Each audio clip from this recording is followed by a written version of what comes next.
മഴ തോർന്നപ്പം പറമ്പിലെ വിശേഷങ്ങളൊക്കെ ഒന്ന് നോക്കാം.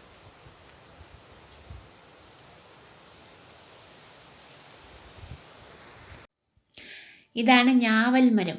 ഞാവൽ മരത്തിൻ്റെ ചുവട്ടിലൊരു വെറ്റക്കൊടി നട്ടുപിടിപ്പിച്ചിട്ടുണ്ട്. അത് ഞാവൽ മരത്തെ ചുറ്റിക്കറങ്ങി കയറിപ്പോകുന്നുണ്ട്, വളർന്ന് കയറുകയാണ്. ഞാവൽ മരത്തെ പിടിച്ച് കയറിക്കൊണ്ടിരിക്കുകയാണ്. ഇതൊരു ആടലോടകം ആണ്. ഇത് നല്ല മരുന്നാണ്, ചുമയ്ക്കൊക്കെ നല്ല മരുന്നാണ്. ആടലോടകം ആട്ടിൻപാലിലിട്ട് തിളപ്പിച്ച് കുടിച്ചാൽ ചുമ മാറുന്നതാണ്. ഇവിടെ ഒരു മാതളനാരകമുണ്ട്, അതിലൊരു പൂവുണ്ടായിട്ടുണ്ട്.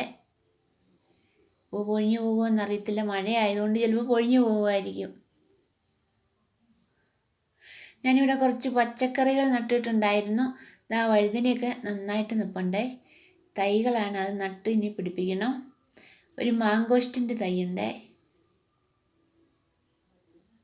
ഒരു ചീനിയുണ്ട്, ഒരു കുഞ്ഞു ചീനി ഇതാണ്ട് നിൽക്കുന്നു. പറമ്പിലെല്ലാം കാട് കയറി മൂടി, മഴയായപ്പോഴത്തേനും കാടാണ്. ഇതെല്ലാം വെട്ടിത്തെളിച്ച് വേണം പച്ചക്കറികൾ നടാനായിട്ട്. ഇതൊരു പാവലുണ്ടായിരുന്നു, അതിന് ചുവട്ടിലെല്ലാം കാട് കയറി. എല്ലാം വെട്ടിത്തെളിച്ച് ഇനിയും പന്തലിടണം. പാവലൊരു പൂവുണ്ടായിട്ടുണ്ട്.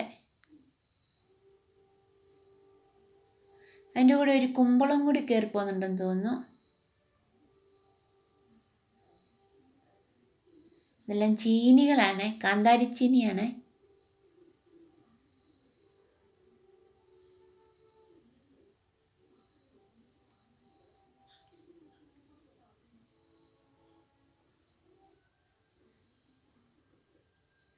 ഇതൊരു നാരകം. ഇത് ചേമ്പ്.